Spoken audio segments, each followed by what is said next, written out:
চাইলে কি আর ভাইরাল হওয়া যায়? হঠাৎ কি বললেন শাকিব খান? এ বিষয়ে বিস্তারিত জানতে চ্যানেলটি সাবস্ক্রাইব করে সম্পূর্ণ ভিডিওটি দেখতে থাকুন। সুপ্রিয় দর্শক, ঢাকাই সিনেমার অন্যতম ব্যস্ত অভিনেতা ও অভিনেত্রী শাকিব বুবলি এই জুটি দাম্পত্য জীবনে একে অন্যের সাথে জুটি বেঁধেছিলেন তারা। পাশাপাশি একজন আরেকজনকে নিয়ে মন্তব্য করে বসেন সোশ্যাল মিডিয়ায়।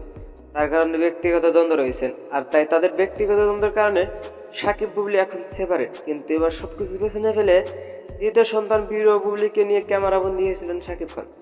এই খবর সামাজিক যোগাযোগ মাধ্যমে প্রকাশ করে।